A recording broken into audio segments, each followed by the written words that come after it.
Okay, hello everyone. Welcome to another Wolfram Language Design Review, incremental language development, and we have a variety of topics today, starting off with system exception and recursion limit.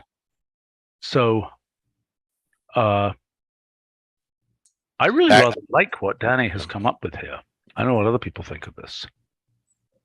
I mean, I already approved it while you were not here. Right. I mean, the one sort of disadvantage is that you, right, since it's not throw, right, the only way to detect this is by scanning for terminated evaluation. So some things may, well, it hasn't been throwing it. It hasn't been the current behavior like this is just you get a message and then it returns something. Except that the something it returns is, has the possibility of blowing up on your face. So one question is maybe how, first of all, when would you ever try and catch any of these things? Like if it threw a system exception, and under what circumstances would you ever try and catch it? Right. So the one situation where I personally have tried to catch it is in make boxes. And okay, which, I suppose I can try to see if the result, right, if the input was not terminated evaluation and the result of make boxes is terminated evaluation, then I go and replace that with some other. I've got a different suggestion. Okay, so I claim what we really should have is a wrapper that's called, I don't know, could be evaluation constrained, or could be, and evaluation constrained would basically would do something different if it hits one of these limits. And you could define an evaluation constrained, you could define which limits you care about. Mm-hmm.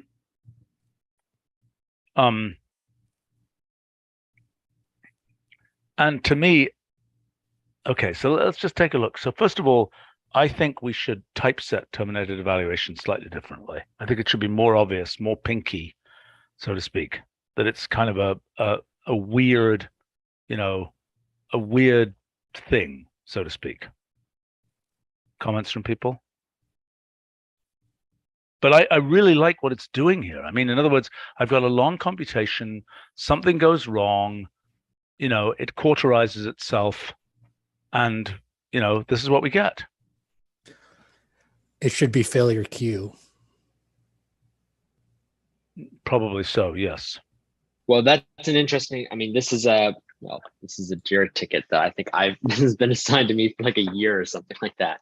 But there was an idea a long time ago about making basically, I think it was either a second argument to failure queue or some other additional function that would sort of let you have, because right now failure queue basically just checks for like $failed and underscore failure, I think. But the idea would be that, you could have a second argument where you could tell it to look for missings, and you could tell it to look for, all sorts of other stuff like that. Don't we have a missing queue? We do. Yeah. But you might want some, it's not, for example. Failure queue is also like $aborted and $canceled, I think, also give true. Right. But there's sort of like, there are different classes of like, like for example, confirm has a list of things that it looks for. Right. But, Right. This should be in that list, I think. That's what I'm. Well, yes. Right. Yes. From the start is the time to do it. Yeah. Yes, I agree with all of those statements. But, okay, let's talk about a couple of things here. So, I mean, does anybody object to what Danny has implemented here? Because I think it's really good. The only thing I wonder about is, so this is presumably returning back from the evaluator. I wonder, and I haven't thought about this, Dan, maybe you have, is maybe we could, in addition to the recursion limit, could it have the original expression that was trying to be evaluated? So I've thought about that. In a hold all complete or something. Yeah, it's possible. It gets dangerous in part because some of the known bugs go into the formatting. And I'm not sure that, people attach rules to format and stuff like that. That may be a different can of worms that should be attacked separately. Can I make a suggestion? What about turning it into an expa struct? The expression. Not sure what that is. Well, but it's too weird. How does an expa struct format? Does an as like a data structure thing? Right, just as data structure of blah, right? Just like any other data structure. It'll be a summary, right? It's a summary box of data structure. Well, okay, here's a different suggestion, okay? Isn't it the case that every one of these terminated evaluations hangs off an assignment? There is an assignment that caused it to go bonkers. I'm not sure about that. I'm just not sure. Okay. What do you mean an assignment? Do you just mean an X equals or something? There's a left. I don't think so. I think that some of them are just down values that don't involve assignments. No, but you can even just imagine nest list or like nest. Do you call nest of f comma x comma 10 billion? I think you get $1 recursion on it, don't you? That's fine. I hope so.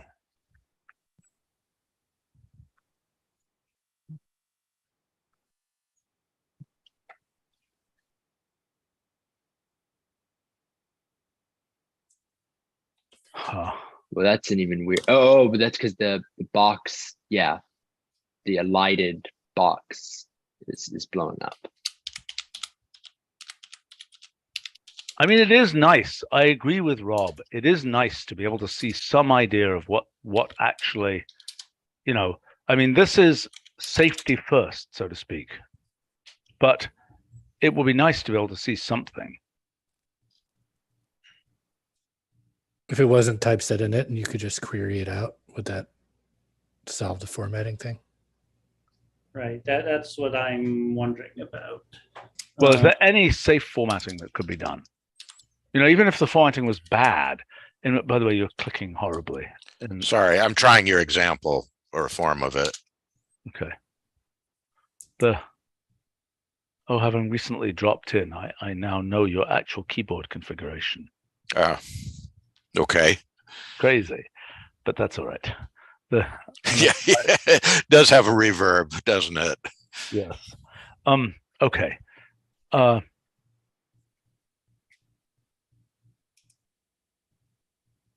Let's see. But I mean, to this point about, it would be nice to see some idea of what it was that blew up. What could we safely show people? I don't really understand. How does this work? The terminated evaluation thing. Where does it intercept what's going on?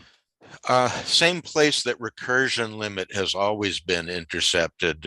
There's a function called toDeep, which gets called in a handful of places in the core evaluator routines. Okay. The eval loop. Okay, but what else does it know? Well, so it knows that it has exceeded either recursion or number of evaluations. It does not, if I remember correctly, know the expression. Well, how does that has caused it? But how does that come out in most cases? Oh, it's basically saying, yes, we got too deep. And hold on just a sec. Let me look at the code. I'm probably well, just I mean, right where nonsense. you catch it, you still have the right where you catch it. You still have the original expression. Do you and also what I said is wrong. Too deep is called with the expression, so it had been wrapping hold. Okay, fine. So now you're doing this and blowing away the expression. So if we could give you a way to do something safe with that expa structure, basically, right? Yeah. Then, I mean, so really what's needed, I mean, you could, if I'm not mistaken, with modern technology, you could take that expression E and treat it as an expa struct. Is that a true statement? Is there an easy way to turn an in-memory expression into an expa struct? You mean the expa struct data structure? Yes. I think you can just call create data structure on it, but it'll probably be. No, but it's in internal yeah. code, right? So the question is there an internal code version that returns a thing that is the purely, sort of completely inertified data structure? Rob? Yeah, Rob. If you're Yeah, talking- I don't, not that I can think of. But it seems to me like it shouldn't, well, I know, right? It shouldn't be very hard, should it? I wouldn't have thought it would be hard because it's right the same. It's the same We thing. could do it probably with an expert bag. They're fairly quite inert. Well, but okay. I don't know if we yeah. want that. Yeah, Okay. but we probably could. I mean, see, I mean, besides sort of talking about the original idea, I haven't played with these expression data structures at all. So Okay, all right, fine. you know. Okay, but let's assume that we could turn it into an XPastruct object. Mhm, Okay, completely inert. There's no possibility of explosion anymore. Now the only question is, can we format it in any kind of reasonable way? And I would argue that having some pretty printing capability for XPastruct isn't such a bad idea anyway. I think at least the head for an expression struct would be nice to be able to just see. Oh, and the depth and things like this. I mean, we could make Yeah. a summary box, basically. Mhm. An expert struct does have a summary box, just like all data structures. I mean, I don't know why we're talking about Okay, this well, as fine. if it's a. Well, some- let's make that. Let's just say that. So we say create data structure of XPastruct. Why isn't XPastruct in the autocomplete? Is there any reason that XPastruct is not in the autocomplete, guys? Is that the Well, correct? make sure. I think it is XPastruct, but you should figure out first before you just try running. You know, just give it like F or something. Yeah, F of 1, 2, 3. Well, I wasn't going to run the real thing there. XPastruct. So we made a mistake here. So this is like the fifth thing like this that I found recently, where the string autocomplete wasn't updated, guys. So I'm just. Who's Well, project- nobody here is responsible for that. No, I understand, but I mean, okay, so I'm just saying again, okay, so it goes to user assistance and let's make sure it gets done. Who is project? I'm manager? seeing got- that autocomplete in yesterday's build, at least on Windows. So I don't know if it was just fixed recently. Okay, fine. I can send that over. All right.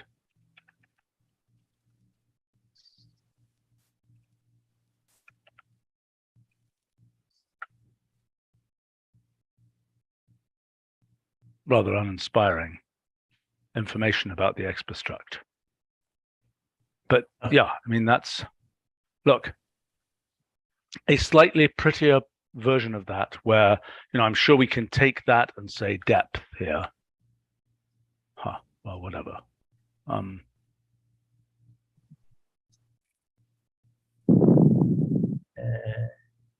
Why is details? Okay, another bug, guys. Why is there no preview for details here?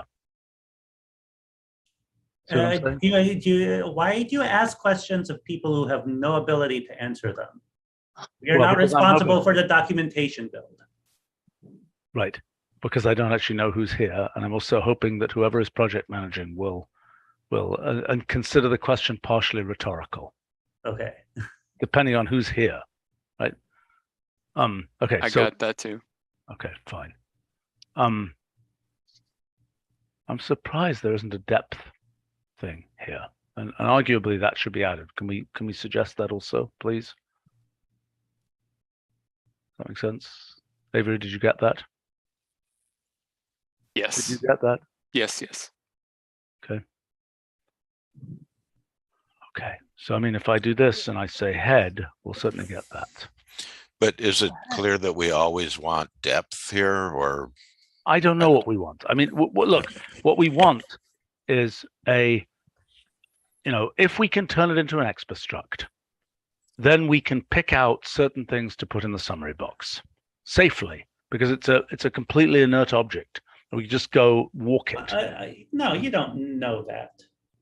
I mean, I suppose you could I'm sorry, return. you do know You could return things like length and depth, but there's no part of the expression that can be safely extracted. leaf no. count maybe would be useful? Maybe. Yes, but let me point out, no part can be returned as an expression. But if you have a symbol there, you could return a string version of the symbol. You could do all kinds of things like that, which is safe. I had thought about stringifying also, but it seemed too I don't, but you can't, extreme. but you can't stringify the whole thing because you need to go through a printer, through the format. Yeah. Post. All So true. I think what makes sense is if we can get it into an exp struct, we can then decide what we write as the summary of the exp struct. You see what I'm saying? Well, that's a question for expert struct, not for. I know, but I'm saying to you, so. Okay, so we'll pass this on. All right, suggestions. fine. So we'll pass this on to Tom, right? No, okay, here's my suggestion, okay? My suggestion is, number one, there are a few extra features that are probably desirable for exp struct here. I mean, I don't know what visualization does there. Let's take a look.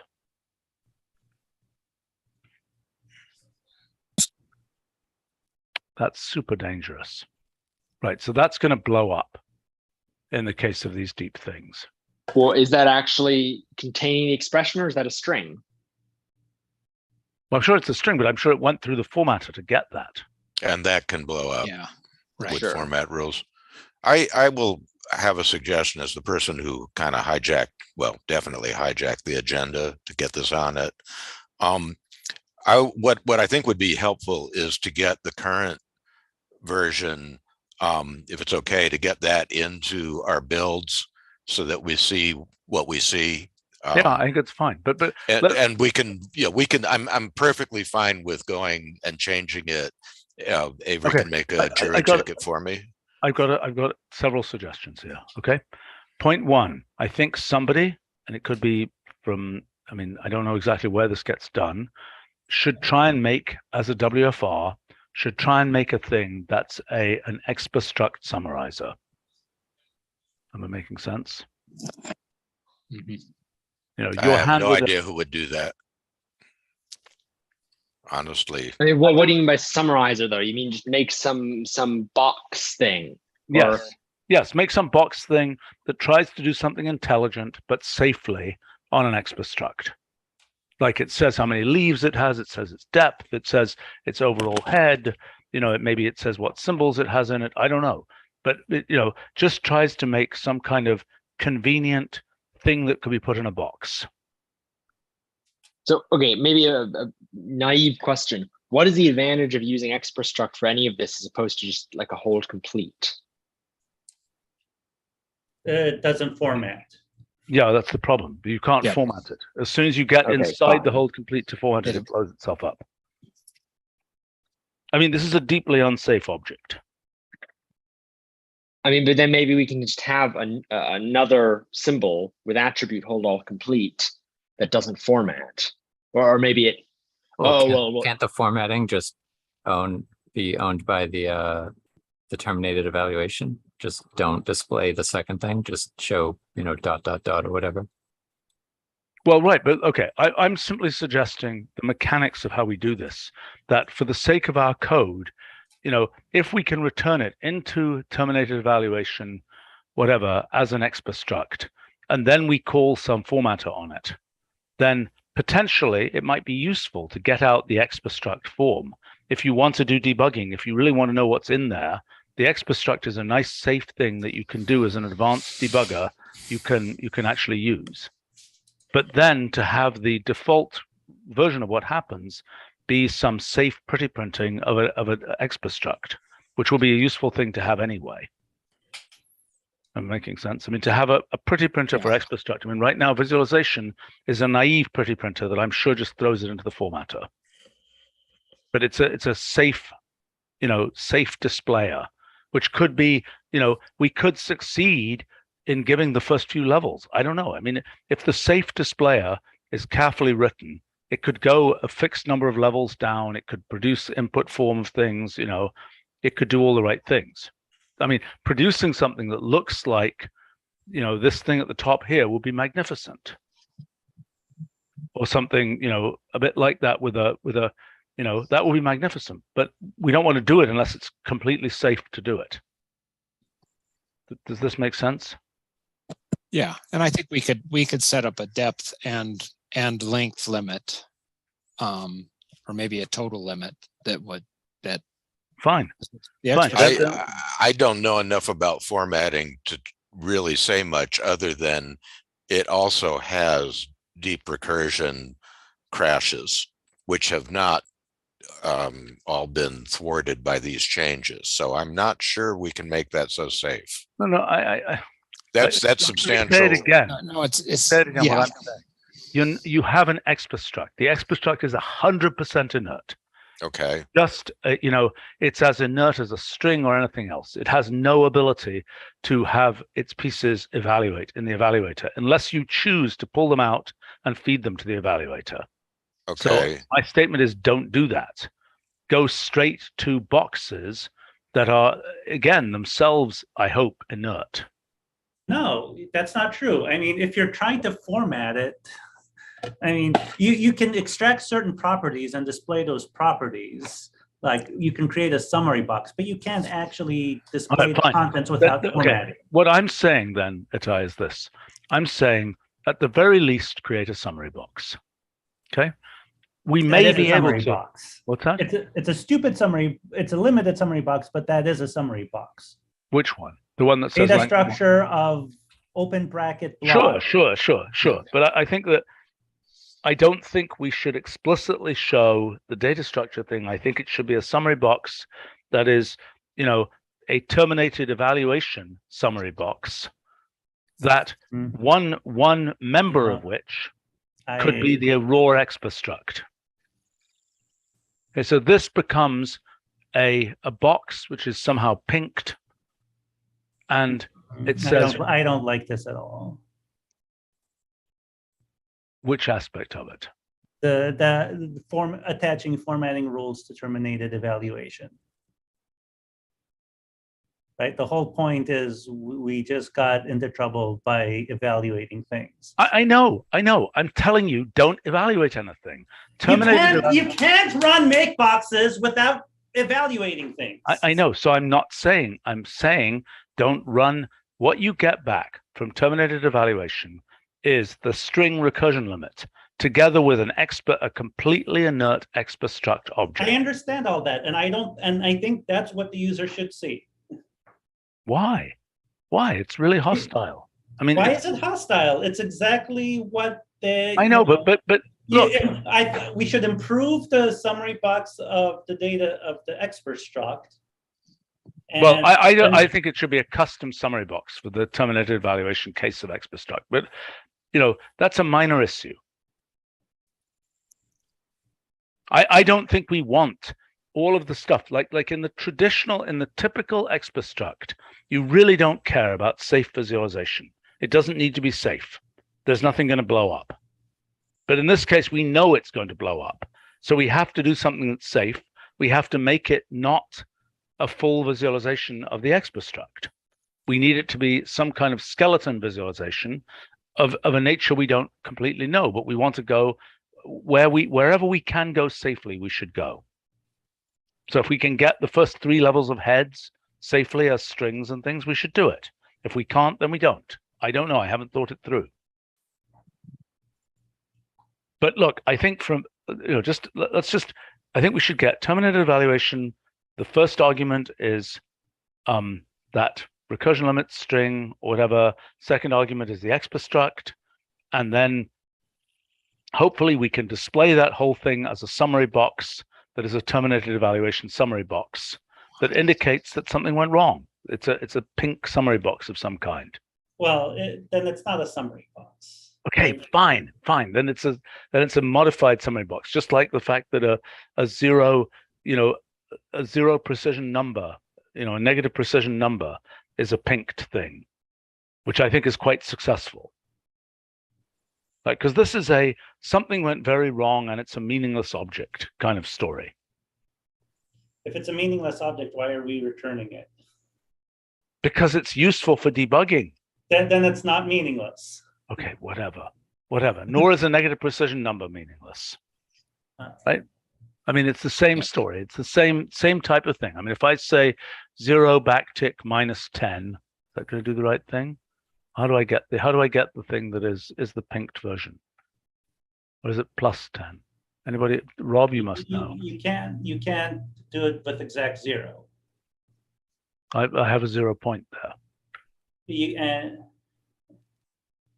Yeah, I'm trying to remember exactly how you get Oh, one there of we go. those. There it easily. is. There it is. Yeah, There it is. there you go. Okay. You know, something a bit like that graphically, I would think.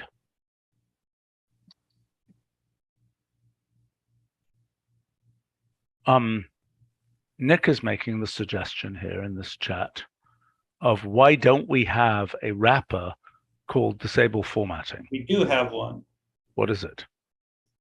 It's a little hack to try to disable formatting that's used in some places, but you know, it doesn't actually, right? It's still, you still go through all of make boxes. So you think it's not safe? You think there isn't a way to do disable formatting that's safe?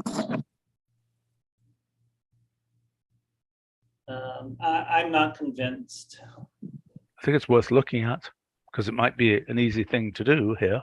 But I think also, but I don't think we want this in any event, right? Because these expressions are typically quite, well, I guess it depends on what our starting point is, right? But if it's a large expression, then right, it's going to blow up in our faces no matter what. Wait a minute, there seems to be an actual symbol called disable formatting. Yes, that's what I just said. Oh God, I didn't know that. I never heard of it. Yes, you do. Yes, you did. Because I'm sure I heard of it, yeah, but I didn't remember it. Gives expo. Wow. Okay. Well, look. Okay. Let's not spend more time in this meeting on this. I think the path. You know, we have a couple of paths. We have the expastruct path. Maybe we have a different path for disable formatting. Personally, I think expastruct is safer. I think it's a better idea because I think that for the advanced debugger, you know, being able to get the expastruct of the incendiary, you know, of the explosive expression is a good thing. That makes sense? Okay. So Dan, I think we have a path forward here, yes? Yeah, I would still like to see what we have go in for the interim. Like I say, a ticket can be made. I'm going to be away for 3 weeks, and I can start on it right after I get back. Okay, well, put this in.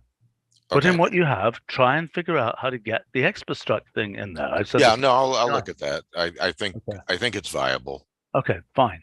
And then independently, somebody should try and write a safe formatting for expastructs for WFR. And if nobody in this meeting can do it, I think we can find other people in the ILD orbit who can do it. Well, it'll take a little bit because I mean, you know, I think the expastruct needs to have some properties added to it, like depth and Fine. But Fine. I mean, I think that you should try doing something where you're literally peeling off the expression layer by layer. And yes, it needs depth added to it, but then you can peel off a couple of layers and, you know, and potentially show those with strings or however you want. I don't know. We're not solving that problem right now. Okay. Okay. Meanwhile, there's one more thing, which is I think we should have this thing called something like evaluation constrained that allows one to basically catch these things. I mean, yes, it's the equivalent of saying block dollar recursion limit equals whatever, but it seems more elegant to have something like that. Comments from people. Well, it would be different, right? I think because we would want it to not, right? We would want it to not catch the exception so that the user can catch it.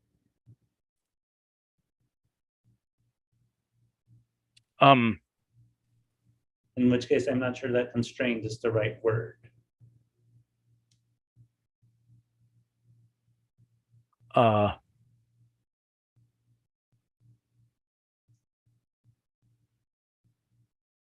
Sorry, so what are you saying? Right, you suggested the evaluation constraint as a response to my point that, well, if you're having the evaluator catch the exception and replace it with this terminated evaluation, so it's well, what I was thinking is if what you want to do is to have a catcher, you can put in, you can wrap your, I mean, what is the use case? The use case is if something went wrong deep inside there, I want to blow out rather than having the, rather than thinking I got the right answer, but in fact, there's a terminated evaluation somewhere deep inside, right? And I claim that can be achieved by saying evaluation constrained, and that evaluation constrained, if something goes wrong, will then blow out.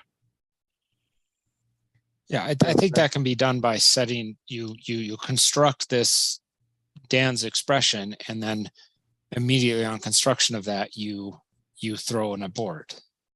You set an abort, just like memory constraint sets an abort. We actually are throwing using the internal throw now, which has the effect of setting the abort mechanism. Yeah. Triggering it, I should say, but we also internally catch this thing, which untriggers. Right. So with this wrapper, we just wouldn't catch it, or we'd change it to something else. Right. But will this wrapper itself catch it or not? Yeah, the wrapper itself would basically catch it. And what it would do is it would say, evaluation constrained, and then it would be expr, and then there will be the fail expr here, and then there might be some things where we say recursion limit. I don't know how we do this. We might probably have something like recursion limit arrow blah, iteration limit arrow blah, and so on.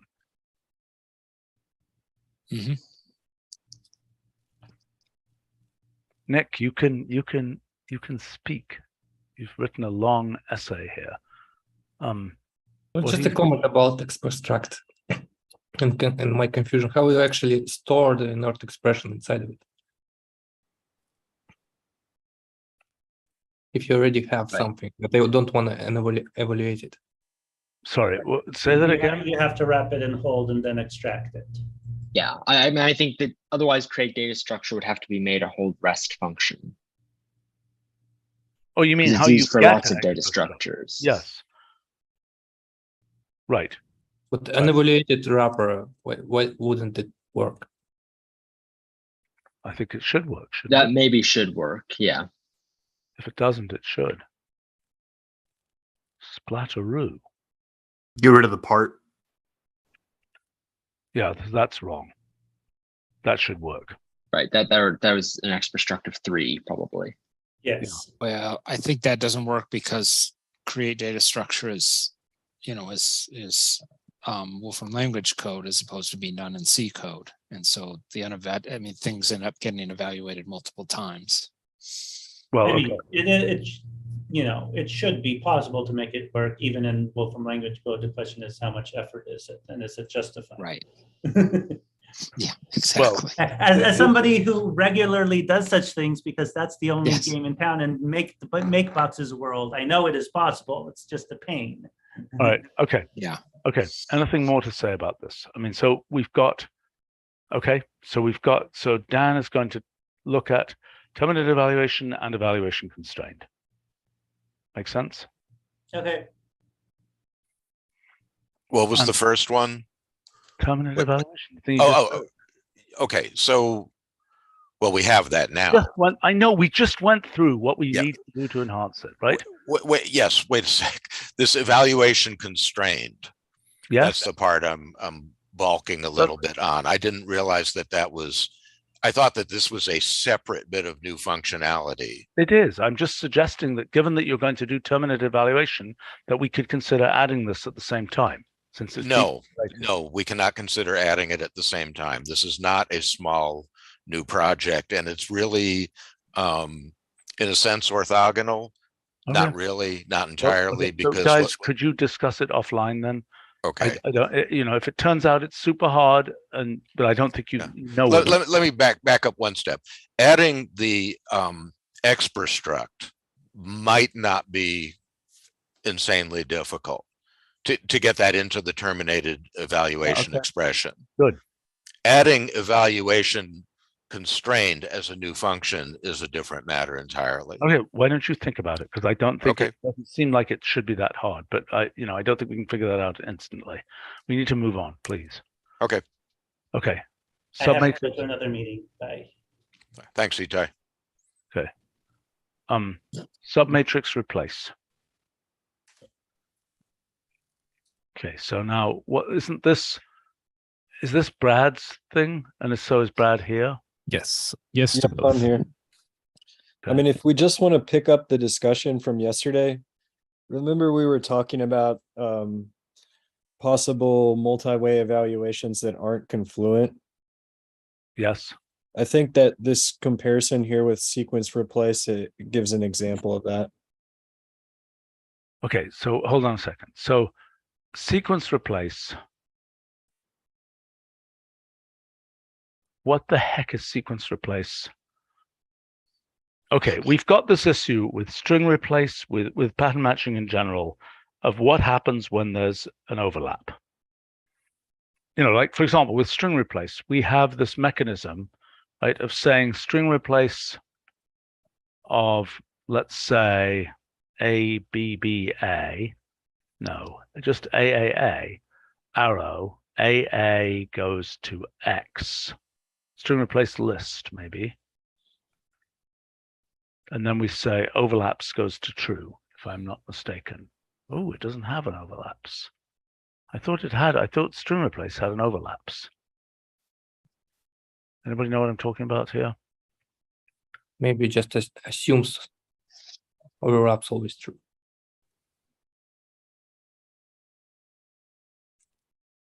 I think you may be thinking of string cases.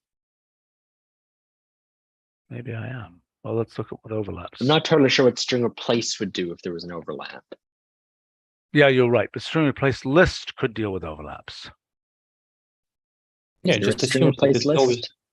it's always true. Oh, it's always true. Okay, so string cases, it might be true or it might not be true.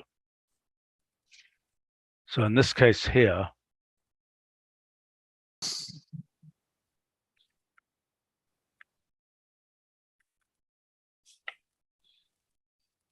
okay, whereas with overlaps to false, it used up the AA, and so it can't give the AA, the other AA. So is that the first AA or the second AA? That's the first AA, because it used up that middle AA, middle A, and so it couldn't use it, so it no longer matched. So it reads left to right. Yes, which I believe is what string replace does as well. 1, 2, that's the 3. Yeah, it's what string replace is doing. Sequence replace, sorry, is doing as well. Okay, so there's a sequence cases, right?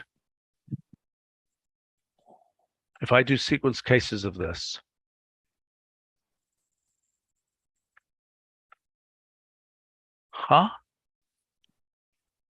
maybe I need to say alternatives. Yeah. Okay, fine. So now, does this have an overlaps? Yes, it does. Okay, all right, so that's how that works. Now, surely, okay, but sequence replace list. Does sequence replace list exist? Sequence replace list, no. Why doesn't that exist?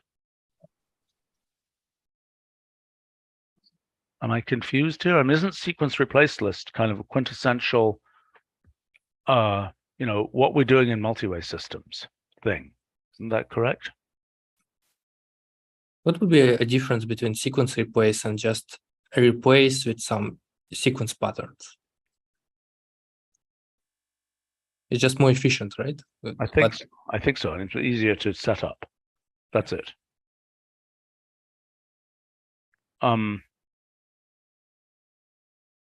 As opposed to subset replace, which can pick the variables up from anywhere. Right? Subset replace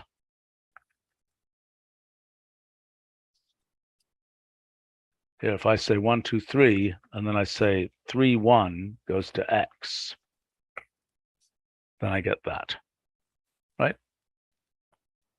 Now, both of these, both sequence replace and subset replace, could have a list version as well that does all possibilities. Does that make sense?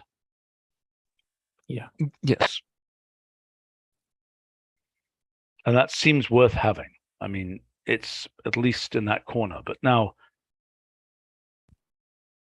so I just placed in the chat the list of functions that have overlaps as an option.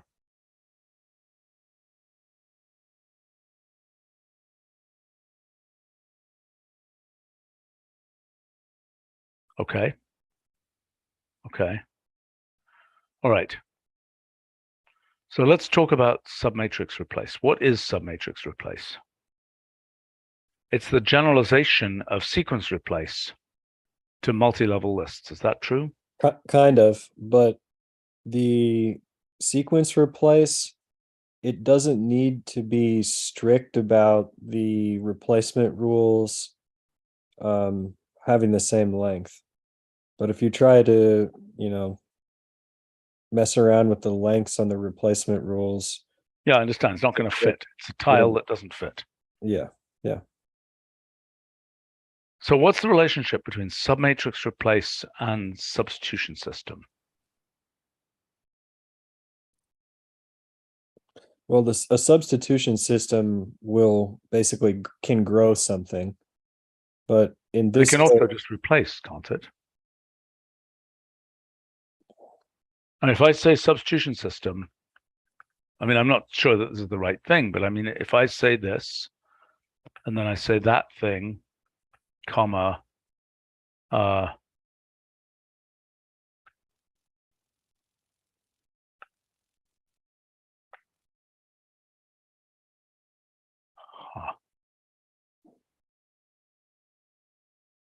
that's weird.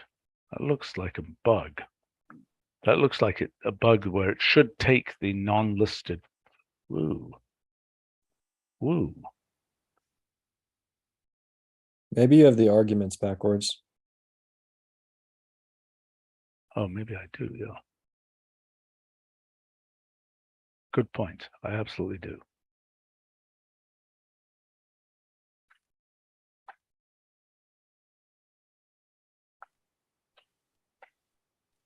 There you go. If I'm not mistaken, that gives the same Oh, result. it's not the same. It doesn't look the same to me. First row is different. What did it do? I mean, I think it had a different way I don't of. think it did anything. Oh, it's it's still an identity matrix. Why didn't it do anything? Well, okay, but you see why I would think it might do something. Maybe, oh, I see. Maybe substitution system can only work on single symbols there. You're right. It doesn't do this. That will be some kind of. Okay, so why isn't this block? Okay, there's a family of things called things like block map. So would this be the analog of block map for replacement? Well, I think when we were doing this, we had used block in the language, but then because block itself was some other function, we decided to change away from that. Okay, but block map, we've already crossed that bridge. So Yeah. the question is, what does this? So if you said block replace. So the concept here is, this is something which, just like block map, if we say, block map F, comma, this thing here, comma 2. No, I really want to say 2, 2 here. Well, should you change that for an identity matrix first? Doesn't matter. I'm just that is an identity matrix. Well, doesn't have some formatting on it. No, I don't think so. It looks like matrix form. but it isn't Oh, because the matrix form is stripped on copy like that. Anyway, okay, so there it is. So that is the block, that is applying F to 2x2 blocks. Correct? yeah, but now, is there a way to do the overlaps? Because it's missed some of the overlaps, I think. Well, here you say comma 1, Right. and then it'll do the overlaps. Okay, Yeah, so but that- now the matrix has changed size. because it had its overlaps changed, because it had an F applied to the overlap. So this isn't the same as block replace, okay? It's similar. But it's similar, that's the point. Yeah. So what this block replace might do is to say, which is essentially your submatrix replace, it would take the thing. I mean, I don't see why it isn't just block replace of the array and then the subarray arrow another subarray. And if the subarray sizes don't match in here, then it just doesn't do the replacement. Does this make sense? And I mean, there's also a case where you might do it at a particular position. But I think if you were going to do that, I mean, because there's no way to do replace part like this. Well, okay, then what about the collisions? Well, wait a second. Look, We have subset map. but subset map doesn't care about ordering. Yes, but it's able to extract a few objects and reinsert another collection of the same length. Yes, but they don't have to be, they don't have to be adjacent objects. Right. Whereas this, the idea would be that this is taking a matrix and transforming blocks of the matrix. Now, I don't quite understand why this isn't just block map of replace hash comma rule on the original array. Actually, it doesn't even need to be that. It just could say replace like this, couldn't it? Do you see what I'm saying? The only thing we don't get there is the automatic sizing of that stride there, which we would get in the subarray on the left-hand side. Does that make sense? Hello? I mean, can we try an example if it's really that easy? Yeah, we could try your example here. Let's do this one here. This has multiple rules, right? Yeah.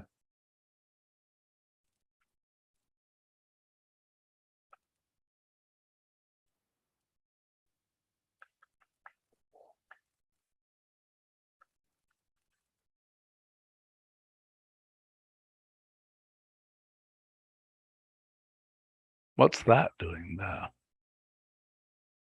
See, that's not going to work. It can only be one size.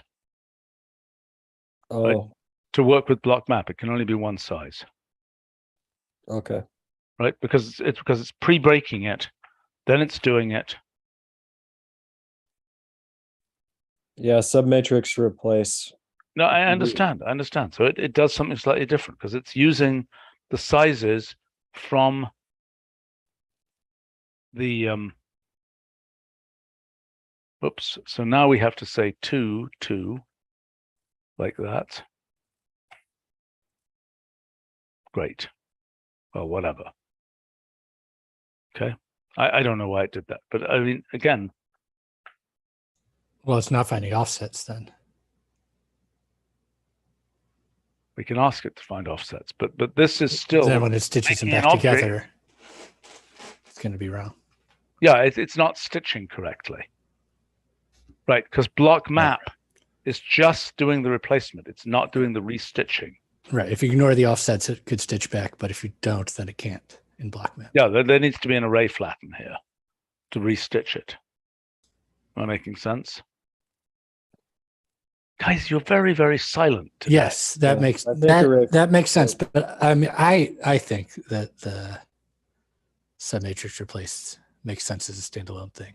Fine. I agree. I don't know if I'm this suggesting it should be called block replace, and Okay. that and we've got semantics for it. Okay. So if you guys could actually, okay. Do you understand what I'm saying? I think this is right. I think it is similar to block map, but not the same as block map. But it should be block replace, and it should have the semantics we just described, right? Yeah, I kind of wanted it to be called block replace to start off with. Fine. Anyway, so- Okay. And the rule Good. is the left-hand side and the right-hand side of the rules have to be the same size. That's correct. Now, the only thing that we're not giving here is a replace part where you're saying where you want this to be done. That sounds like a different function. Just like replace and replace part are. Arguably, yes. Yeah, but also there is a collision function with submatrix replace, because once you start looking at all the possible overlapping blocks, we'll see that overlaps problem. Okay. All right. So that's a different issue, right? What happens in the case of collisions, right? How do we resolve collisions? And do you have a proposal for how to do that? Well, yeah, at the time that we had scoped out some sort of collision function that was based on, what the various values are, what the previous value is, and also maybe even location in the matrix. Okay, fine. So the question is, do we want to have, and we could have block replace just doing the default left to right, top to bottom scan, right? But what you're saying, and it relates a lot to this graph scanning thing, et cetera, et cetera, et cetera. What is the relationship between collision function and, and this traversal order business that we talked about? Well, I think essentially the collision function can just be a choice of ordering. Indeed. Say, Or it could be something different, or it could average them or something like that. yeah, I guess so. Right. But Replace has the same issue if you're using like pattern sequence, right? And yes. Yeah. Well, I mean, if we figure out something nice to do with the collision function here, I think that we could expand it to other situations where we have I agree. overlaps. I agree. So let's discuss. Okay, look, we've got two different related things. We've got traversal orders, which are, first thing gets it type collision functions. And the second is you've got a bucket of things that are all where you have to, because that efficiency wise, by the time you are enumerating all the possible collisions, okay, that's lots of stuff. Am I making sense? No, I don't know. In this case, maybe not. Yes, in general, it's true. It might not be true in this case, but in general, it's true. So there are two different things you might want. You might want a traversal order where the first reached wins, where you don't have to look at the replace list analog thing. And another is the case where you want to look at the whole replace list and then do some combination of those things. Yeah. Does that make sense to people? Yeah, I think that the traversal order thing is just like the default behavior of, say, sequence replace with the right to left. I know, but I'm saying that's not the only possible traversal order. Nick, do you have any comments about this, or anybody else have comments? I mean, to me, it seems like we should support in these functions that have collisions, we should consider supporting a traversal order option. Yeah. Okay, because that will be one collision avoidance. So then there's what we could do is to have a traversal order, and we can have we've really got two different branches here. We've got the single way evaluation or single way traversal, and we've got multi-way traversal. In multi-way traversal, it makes sense to take all the multi-way branches and have an observer, so to speak, that samples all those branches and makes a decision about what to put in that slot. That's one case. The other case is it's single way, and whoever gets there first wins. Comments? Nick, Christopher, anybody else? Yeah, it's two totally different things. But if the collision Nick, do you have a comment on this, please? Nick L or Nick M? Oh, that's a good question. For Nick L, I don't have a strong opinion on the multi-way case. That's probably a Nick M question, but I do think that for the single way, a traversal order solves the problem of dealing with collisions for sure. Right.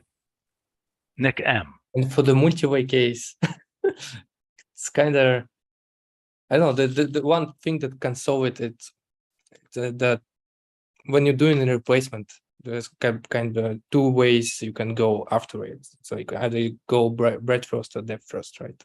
And it can be a part of an actual state. It's like what state can you get can tell you where to go next. And I don't think whether it makes sense or not. Say that again. What? It's this dualism, whether you have an overlap, whether you look at it like you have two separate events that produces two separate universes that you can branching universe that you can explore separately, or you actually produce some superposition state. Yes. Right? And this would be like just creating a state that locally changing it. Well, it sort of does create a superposition, but then once it creates the superposition, it looks through there's a decision function that looks through the superposition and says which actual value it wants. If it is one value, which you'd probably better get with a traversal order, or more likely in the superposition state, just like in quantum mechanics, for example, it's like either something, either you're in the world and something definite happens, or you want the probability vector, for example. Right, both of which might be a reasonable thing to get out of the superposition. Does that make sense? Well, okay, if you're trying to say this matrix is an integer valued matrix, and you're at one particular ij location in the matrix, a collision happens and it stacks up 6 particular integers. I know. So then you want an integer out if you want an integer matrix, but you also might want the average out. Yeah. Which would be a non-integer. So you don't know. So I mean, I think that's if your collision function says take the average, then obviously you're not going to get an integer necessarily. Can it do that? Why not? Well, I don't know. Let's look at the documentation and see if it can actually do that already. For what? For what's been implemented so far. Oh, for submatrix, I have no idea. But yeah, because it already has a lot of functionality to it. Okay, all right, okay. Well, let's take a look. But we're running out of time. It might be able to do mean. Okay, but I think it's a useful way to think about this. That how do we get? Okay.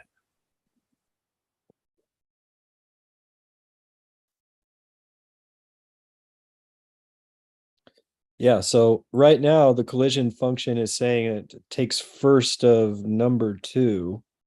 I bet if you change that to mean of number 2. Yeah, we'll do the right thing. Yeah. Okay, so I mean, okay, fine. Okay, we have to wrap up here, but I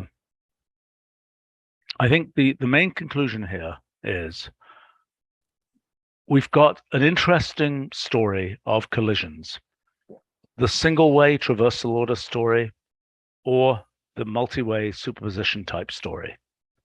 And I think we probably, I mean, this is, okay, what's basically happening here is that now that we sort of understand multi-wayism, we're seeing, signs of it all over the place. And I think we need kind of a consistent principled approach to this stuff where, in pattern matching, so Nick, can you say something about the pattern matching case? I mean, you've now got this thing that can enumerate all possible matches. Yeah, and the way I did it now a little bit incorrect, but whatever it will ideally will do exactly the same thing.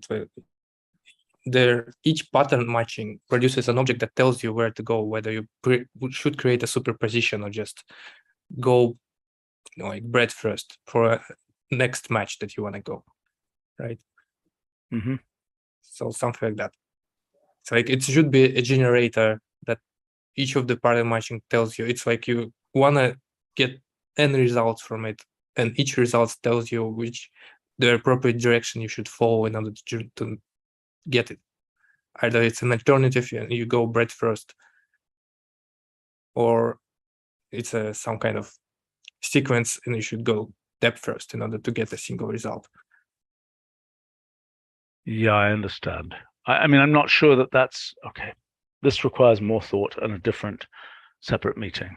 And I have to go here.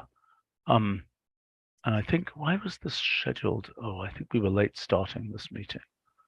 Oh, and it was scheduled to be right up next to another live stream I'm supposed to be doing. That was not so smart. Okay.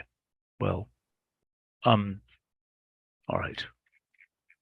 So let's come back, please, and talk about collision functions, traversal orders. I think that's a general thing for all of these overlap related functions. And is this easy, this one here, or is this? It's pretty easy. We basically had this requested a few times, and there's a Wolfram function repository version of it. If we want to have a random date function, the question is basically, do we want to call it random date or random date object? And then there's random date. Mm-hmm. Yeah, random date and random time, min max times seems right to me. Okay. Yeah, there's some minor questions like what the default range should be. Does random date to give you a random instant within the current day is kind of my preferred method. I think random date should do that. Random time should do that. Random date. My God, I don't know. Time is infinite, perhaps. Right. Sometime between now, sometime in human history. I don't know. Right. I mean, random real doesn't give you a random integer on the number plane. It gives you something between 0 and 1. So what does random complex do?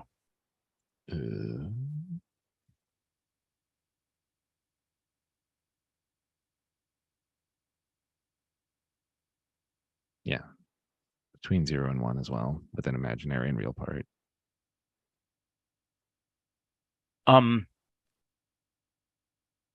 Well, anybody else got an idea here? We have a couple other arbitrary 0 times. Like if you do date object of 0, it's 1900. Yeah, I understand. That was invented during the last century.